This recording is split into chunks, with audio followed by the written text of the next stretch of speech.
Hey guys, and welcome to a FIFA 16 Derby County confirmed ratings video. This is part 2. You really did enjoy the first part because that got nearly 50 likes, and I'm quite surprised because it's not exactly the most difficult video in the world, but obviously you guys are liking the new FIFA 16 card design and my opinions on the player ratings. So first up we got Lee Grant in goal, 66 rated. He has gone down by 1. I think he's actually one of the few players that played for Derby last season and has actually gone down, so that's kind of surprising. Maybe they've rated goalkeepers different, I'm not too sure, but nevertheless, he's got some okay stats around the 70 mark in all of them, and he'll be a decent backup goalkeeper on career mode. Then we've got Jonathan Mitchell and Matt Morch, I think that's his name anyway. I think Morch has gone up by 2 ratings, which is nice. He may be a bit of a career mode gem, I'm not too sure. And Jonathan Mitchell, I think he's gone up by 1. I think he was 55 last year. I don't really know much about him, so I'm just going to move on to the defenders now, which is actually quite interesting because we've got some good defenders this year. Obviously Shackle Gold, we went up to Buxton in the first part, so if you missed that, go back, watch it now, then come to this video and yeah, I'll talk about it. So we've got Christie, who has gone up by 4 ratings. Now, maybe it's the way they rate players this year, but I think generally Derby have had a very good upgrade year. 4 ratings for a player that didn't exactly do too well.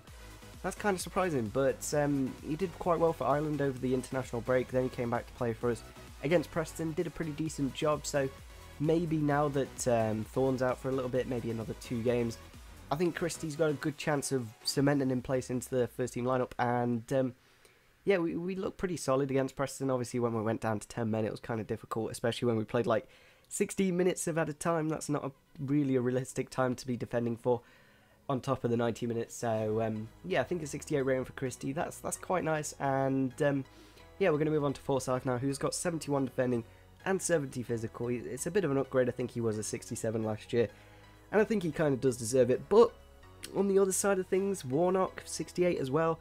I think Warnock's a little bit past it. I don't think he's quite up to the job. But wait, I said this in a previous video, if you're going to have an attacking fullback in Christie, you got to have Warnock. If you're going to play Forsyth, you got to have Baird. So it's either or. So I think Warnock, he'll be a good backup option with a bit of experience and should help some of the younger defenders. Finally in defence, we've got Sesuan Kambu, who looks like an absolute beast. Don't know if I'm saying his name right or wrong. I could be absolutely butchering it, obviously. But nevertheless, 89 pace, 72 physical. I think he's actually got about 75 strength in game. And I could see him actually being quite a good player on career mode. And that right back position, we've got very good young players that can potentially work into the first team lineup over the next 2 years. And just be a quality player. Obviously in the left back position, I think we need a little bit more youth. Forsyth's getting on to about 26 now, which isn't old at all, but he's not going to get any better. This is basically his prime. So let's move on to the midfielders now, and you've got an absolute massive shock there. Jamie Hansen's a 53 rated player, right mid as well. Obviously Jamie Hansen plays right mid all the time, and EA thought, well, he's a fantastic winger, does a great job. No, he doesn't. He plays centre mid and CDM. Where have they got that position from? I don't know if it's wrong and they need to update it or something, but he's got okay stats. It's his first Ultimate Team card, let's be honest, so he's not going to have the best rating, but I think he should be at least a 61. Bunjaku's a 61, hasn't played a single game for the first team. Hansen has played 3, maybe 4 now, maybe 5, and I really like him. He's a nice player on the ball, he can compose himself, pick a good tackle as well, so it's a little bit concerning that EA have rated him so low. Maybe he's got like a massive potential at like 89 or something crazy like that. We'll have to see when the game does eventually come out. So we got Alafe Santos, I think that's his name anyway. 89 pace for a Brazilian, not bad at all. Maybe he's a good career mode gem. Haven't really seen much of him playing, so I'm just going to move on to the next player, which is Ivan Calero. 65 pace and 65 dribbling. He actually played for the first team. I think he did actually play last season in the Cup. Got a nice goal and got us through to the next round. So I think he went up by 1 rating, but apart from that, I really can't say much about it. Bunjaku being a 61, though, I don't know. I don't think he really does deserve it, let's be honest. He basically plays in the under-21s. I think his contract runs out at the end of this season. Is it going to get renewed? We'll have to see. But it's an okay card, and he's all right for career mode here and there. Next up, we have George Thorne, 67 rated. The thing is, if EA watched this man play, they'd realise he should be a lot higher. He is so instrumental. I'd say he's more important than Chris Martin. I'd rather have George Thorne on the pitch than Chris Martin, because at least we've got many other strikers that can get at least a goal a game. So George Thorne, most important player in my opinion. He is so massively helpful. 69 passing, come on EA, 62 defending. Where are these stats from? I kind of agree in a way with his shooting and pace, but at the same time I don't, because at times his shooting is absolutely incredible. That volley he scored against Nottingham Forest, amazing. He scored one against was it Brighton in the semi-final of the playoffs? I think he did that as well. He scored some really nice goals, and maybe he's really good on career mode. We'll have to see though. But so next up we got Andreas Wyman. Sorry, I just had to cut that off. I just I don't know, I burped mid-sentence and I thought, that's not really professional, Luke, so let's redo that bit. So, Andreas Wyman has been downgraded by 5 ratings. That's probably why I burped, because a 5 rating downgrade. Is it justified? Kind of. He didn't play that many games last season, maybe a handful. But he's got a new opportunity at Derby. Maybe he'll get a January upgrade. I doubt it, because Championship players just don't get a look in from EA. They're like, the Championship? Oh, they come from the Premier League. They're just below him.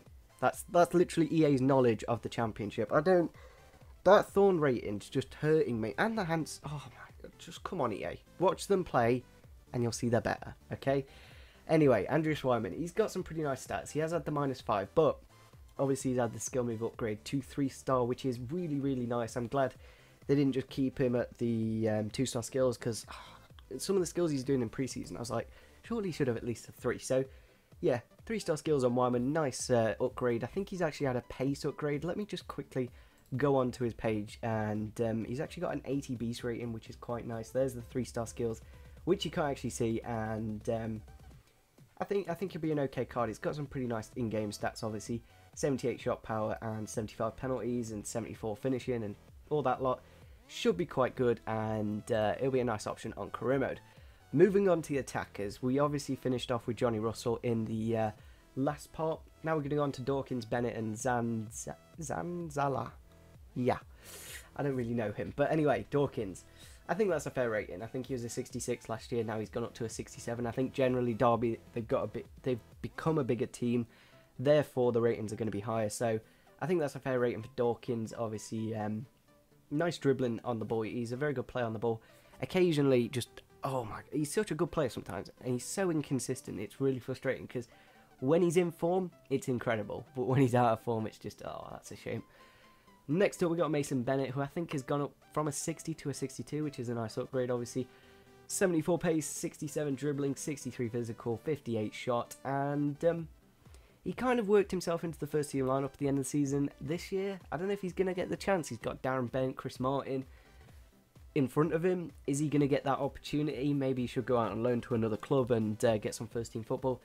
Maybe in League One, maybe a lower team in the Championship. Nevertheless, we're going to finish off with the 53 rated Zanzala. I don't really know much about him, unfortunately, but it's a bit of a shame Shaquille McDonald's actually gone, because from last FIFA, he had about 90 pace, and I didn't really actually use him at any point, so he's kind of useless.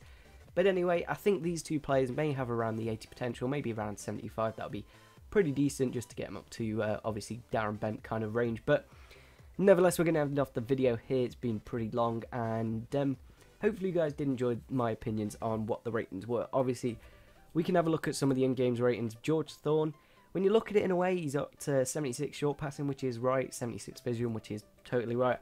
Long passing, maybe that should be a bit better, and strength probably should be in the 80 mark. But nevertheless, we're going to end off the video here. George Thorne, maybe he should have had a bit more of an upgrade, because he did go from 65 to 67, which is a +2. But I think he should have been at least a 70, if not 71, because he's on par with Hendrick. And in my opinion, he's better than Hendrick. But nevertheless, ending off the video here. Hopefully you enjoyed it as much as the first part. If we could smash over 25 likes, that's half the amount of likes from the first part. But nevertheless, smash the like button, subscribe if you're on his channel, and see you soon. Bye!